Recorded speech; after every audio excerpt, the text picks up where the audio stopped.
좋으신 하나님 감사합니다. 오늘도 저희를 예배자로 불러주시니 참으로 감사합니다.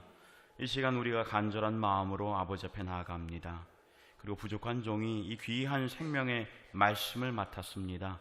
성령님께서 역사하여 주시사 이 귀한 말씀이 우리 심령 가운데 뿌리 내릴 수 있도록 온전히 주장하여 주옵소서. 주님의 말씀을 확실하게 증거할 수 있도록 주장하여 주옵소서.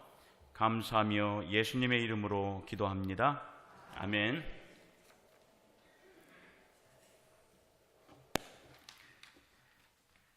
Boys be ambitious. 소년이여 야망을 가져라.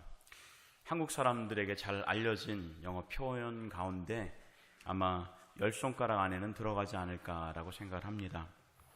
이 말은 19세기 말 삿포로 농과대학 부총장이었던 윌리엄 스미스 클라크라는 사람이 임기를 마치고 미국으로 귀국하면서 한 말이라고 합니다.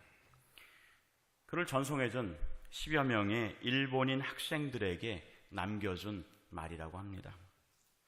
독실한 기독교인이었던 그가 그 일본인 제자들에게 남겨준 마지막 권면의 말입니다.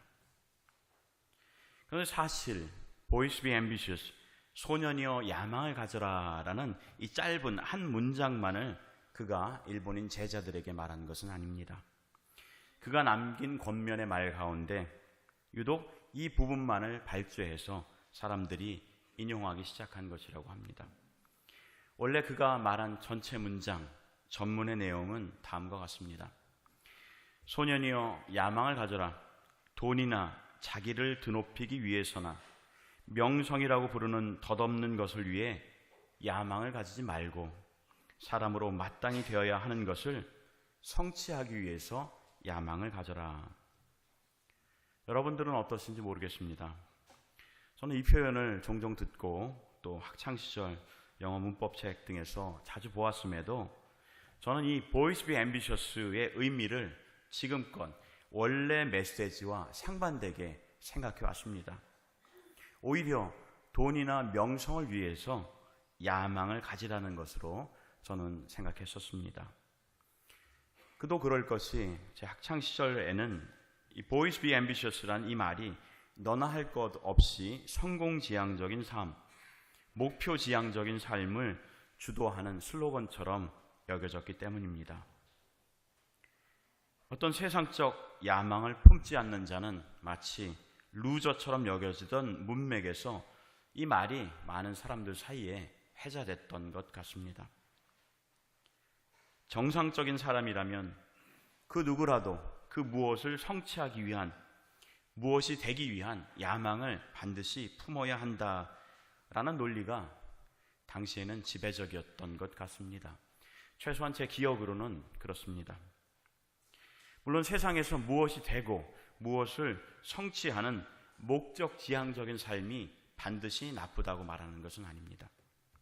다만 그 이루고자 하는 것, 되고자 하는 그 야망이 그리스도인의 삶의 가치에 부합되는가 하는 것입니다. 그리스도인인 우리가 어느 곳을 바라보고 있는가 하는 것이 굉장히 중요하다는 것입니다. 대략 10여 년 전쯤으로 저는 기억하고 있습니다.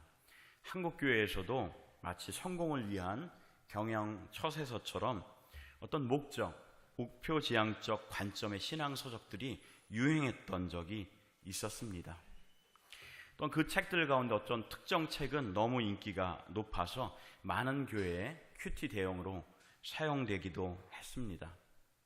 그런데 몇 년 후 그 책이 이단성 논쟁에 휘말려서 결국 이러지도 못하고 또 저러지도 못한 그런 웃지 못할 해프닝을 초래하기도 했습니다.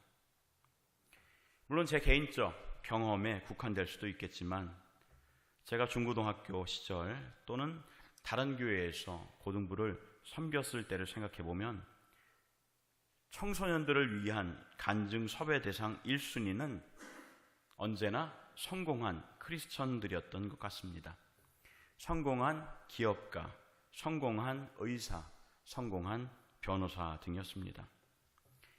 물론 여기에는 학생들에게 좋은 롤 모델을 제시해 준다는 점에서 큰 순기능이 있습니다. 하지만 반면에 세상적 성공이 항상 신앙적인 성숙함 혹은 믿음의 크기와 비례하는 것으로 신앙인들에게 고정관념화가 될 수 있는 그런 위험 요소도 있는 것입니다. 그것은 마치 세상적 성공이 혹은 성취가 반드시 그리스도인들의 야망과 동일시 되어야 하는 것처럼 여겨질 소지가 있다는 것입니다. 그렇다면 저와 여러분, 우리 신앙인들의, 그리스도인들의 야망은 무엇이, 어떤 것이 되어야 하겠습니까? 오늘 본문 말씀 데살로니가전서 4장 11절에 그 해답이 있을 것 같습니다. 11절 말씀 찾으시고 우리가 함께 읽도록 하겠습니다. 11절입니다. 시작.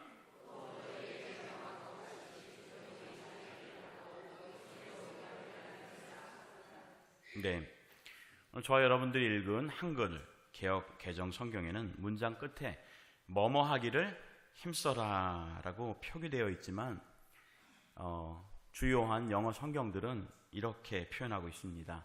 Make it your ambition. Make it your ambition. 직역하면 이것을 너희들의 야망으로 삼아라. 이것이 너희들의 야망이 되게 하라 라는 뜻 정도가 될 것 같습니다.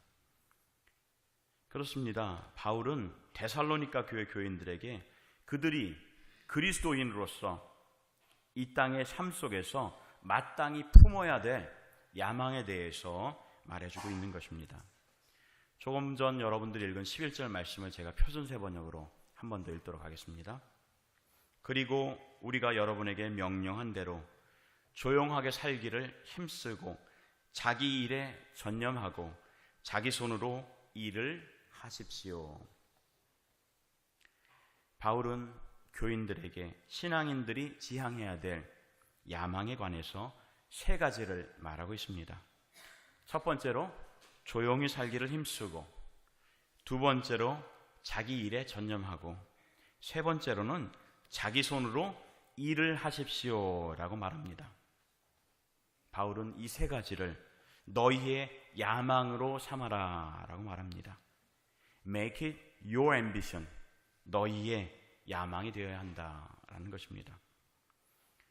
여러분, 그런데 언뜻 생각해 보면 잘 이해가 되지 않습니다. 그다지 야망 같지도 않은 시시한 소소한 일들을 삶의 야망으로 삼으라고 바울은 데살로니가 교인에게 가르치고 있습니다.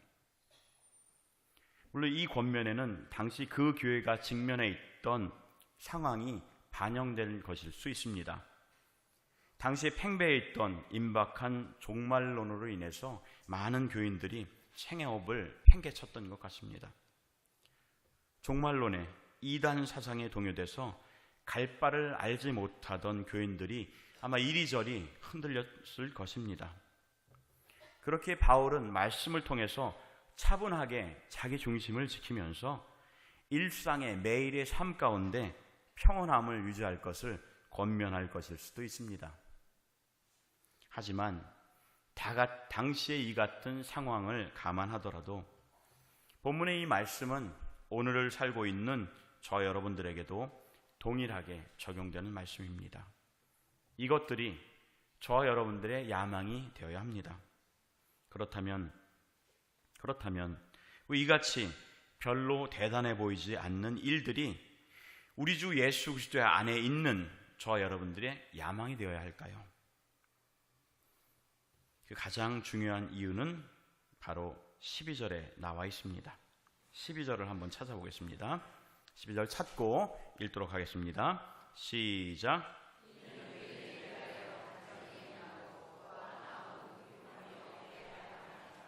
네, 11절에서 앞선 11절에서 바울이 말한 세 가지 지침들이 우리의 야망이 되어야 하는 이유는, 그 당위성은 바로 이것입니다. 이는 외인에 대하여 단정히 행하고, 표준세 번역은 이렇게 말합니다. 그래서 여러분들은 바깥 사람들에 대하여 품위가 있게 살아가야 하고. 12절 의미를 조금 더 정확하게 이해하기 위해서 영어 성경을 참조하겠습니다. 직역하면 영어 성경은 이렇게 이야기합니다.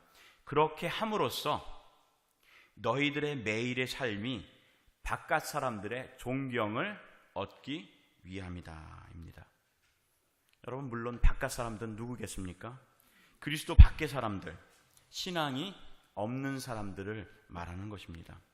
자, 그렇다면 10절과 11절 말씀을 대략 종합해서 정리해 보면 이런 메시지인 것입니다.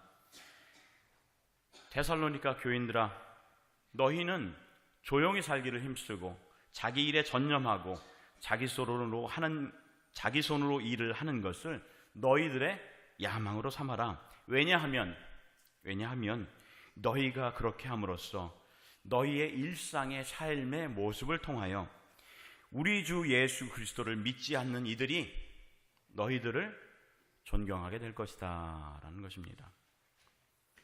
여러분, 이것을 오늘 우리 삶에 적용한다면 저 여러분들에게 이것이 시사하는 점이 무엇이겠습니까? 대단히 요란하고 화려한 그 어떤 방법보다도 매일의 소박한 삶의 모습으로 전도의 길을 열 수 있다는 것입니다. 우리가 생각하는 것처럼 다른 영혼을 구원하는 것이 그 방법론에 있어서 무엇인가 대단하고 보기에 크고 위대한 것에 있지 않다라는 것입니다. 우리 각자에게 주어진 삶의 정황이 무엇이든지 간에 우리가 처한 환경에 상관없이 매일 삶에 충실된 모습이 역설적으로 저 여러분들의 야망이 되어야만 한다는 것입니다. 왜냐하면 이것이야말로 믿음이 없는 외인들, 바깥 사람들을 구원으로 인도하는 가장 효과적인 방법임을 오늘 말씀이 증거하고 있기 때문입니다. 이것이야말로 그리스도의 값없는 은혜를 받은 우리들이, 저와 여러분들이 할 수 있는 가장 기본적인 실천의 모습이기 때문입니다. 무엇이 그리스도인으로서 오늘을 살고 있는 저와 여러분들의 야망이 되어야겠습니까? 바울은 데살로니가 교인들에게 세 가지를 말했습니다. 그런데 여러분, 이 세 가지 가이드라인, 지침들은 매우 쉬운 듯 하면서도 사실은 신앙 공동체 안에서 실천하기 매우 어려운 일입니다.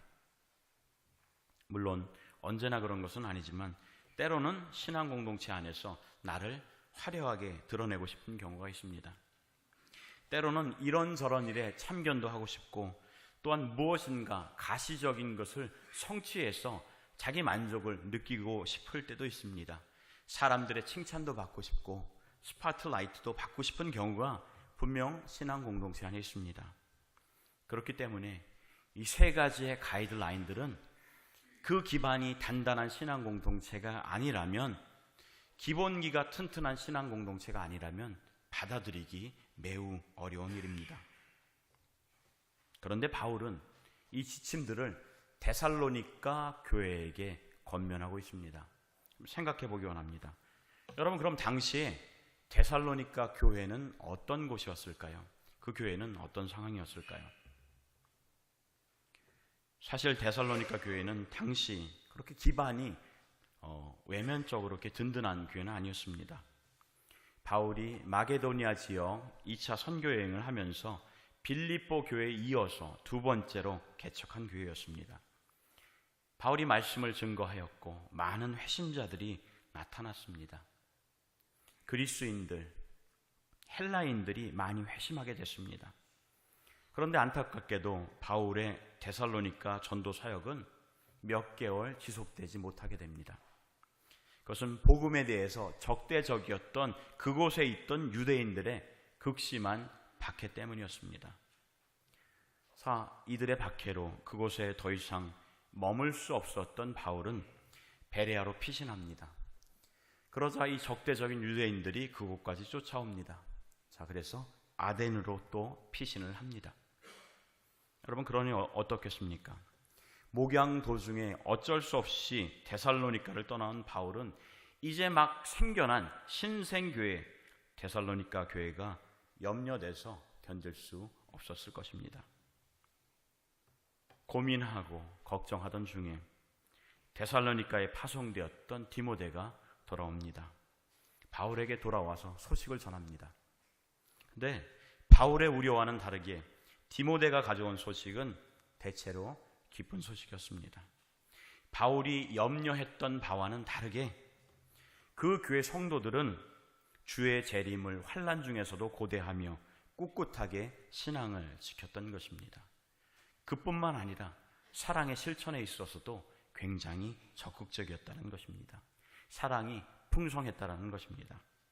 여러분, 바울이 성도가 삶을 바라보아야 하는 세 가지 지침들을 그 교회에 명할 수 있었던 근거는 한마디로 말하자면 그 데살로니가 교회의 교인의 수준이 그에 부합됐기 때문입니다.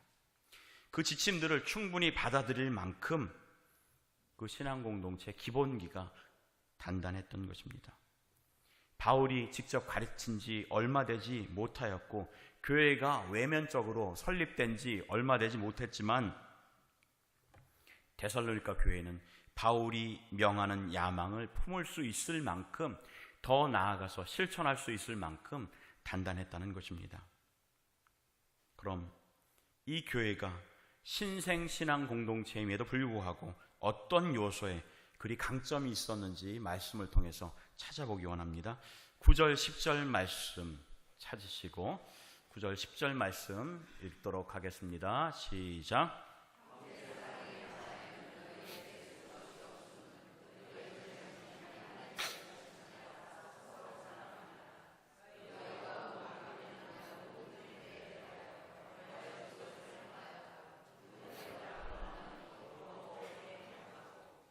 네, 바울이 말합니다. 신앙 공동체 안에서 형제 자매를 사랑하는 것에 대해 저는 여러분들에게 더 이상 말할 필요가 없습니다. 왜냐하면 여러분들은 직접 하나님께로부터 서로 사랑하라는 가르침을 받아서 교회 내뿐만 아니라 마게도니아 온 지역까지 실천하고 있기 때문입니다. 여러분, 이 말씀을 접하면서 한 가지 참조해야 될 것이 있습니다. 그것은 9절 10절 가운데 사랑이라는 단어가 2번 사용되었는데 각각 그 원어적 의미가 다르게 사용되었다는 것입니다. 9절 앞부분에서 형제 사랑에 관하여는 너희에게 쓸 것이 없음은에서의 사랑은 그 원어적 의미가 형제 간의 사랑을 뜻하는 필로스라고 합니다. 반면에 뒷부분 너희가 친히 하나님의 가르침을 받아 서로 사랑함이라에서 사랑은 아가페를 뜻한다고 합니다. 결국 9절 10절은 이런 의미인 것입니다.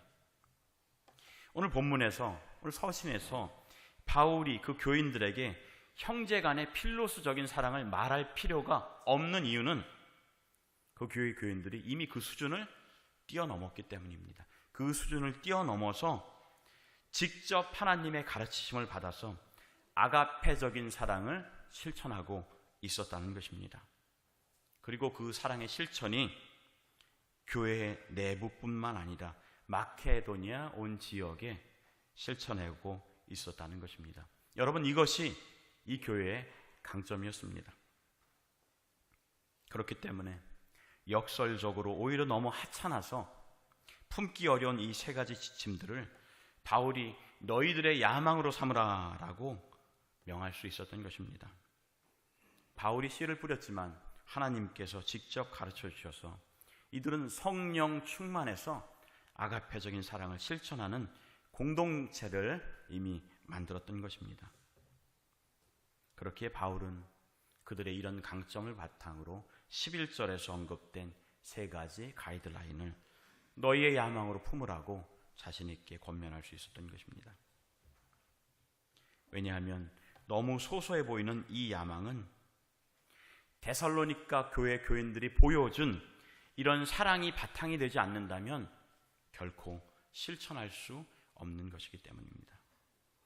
여러분, 예수 그리스도를 믿지 않는 자들을 구원으로 인도할 수 있는 이 야망은 결코 시시한 것이 아닙니다. 그리스도인들에게 있어서 이것은 오히려 가장 위대한 야망인 것입니다. 오늘은 성령 강림 주일 예배로 드리겠습니다. 말씀은 오직 성령이 너에게 임하시면 너희가 권능을 받고 예루살렘과 온 유대와 사마리아와 땅끝까지 이르러 내 증인이 되리라 라고 증거하고 있습니다. 저와 여러분들은 지금 무엇을 해야 하겠습니까? 선행되어야 할 것이 무엇이 있겠습니까?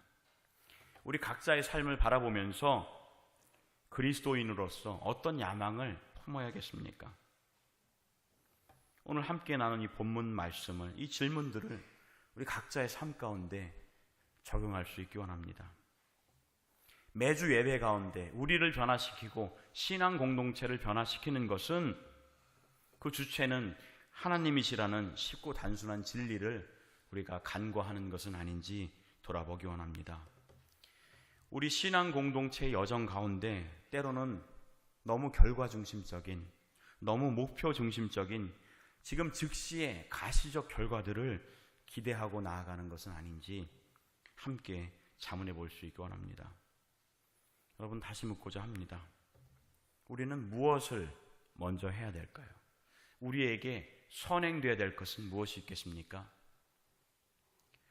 성령 충만해야 합니다. 그것이 가장 우선순위가 되는 것입니다. 성령 충만해서 신앙 공동체 안에서 주 안에서 사랑이 넘쳐나는, 그래서 서로의 허물을 덮어주고 아픔을 위로해 줄 수 있어야 합니다. 성령 충만해서 그리스도의 사랑을 본받아서 때로는 신앙 공동체 안에 성숙하지 못한 이들의 그릇된 행동도 인내해 주어야 합니다. 성령 충만한 이 사랑의 모습과 실천이 교회 공동체 안에서, 더 나아가서 지역 공동체 안에서도 계속해서 더욱더 행해져야 하는 것입니다. 이것이야말로 우리 안에서, 우리 성광교회 안에서, 그리고 바깥 사람들에 대해서도 변화를 이루는 시작점이 되는 것입니다. 사도 바울은 10절에서 교인들에게 이렇게 말합니다. 너희가 온 마게도냐 모든 형제에 대하여 과연 이것을 행하도다. 형제들아 권하노니 더욱 그렇게 하고, 그는 권면합니다. 더욱 그렇게 하라. 더 많이 하라. 더욱더 형제들을 사랑하고 그 지경을 넓혀가라 라고 말합니다. 성령 충만해서 예수 그리스도의 사랑이 우리 안에 넘쳐나게 되면 자연스럽게 저와 여러분들은 바울의 권면처럼 살 수가 있습니다.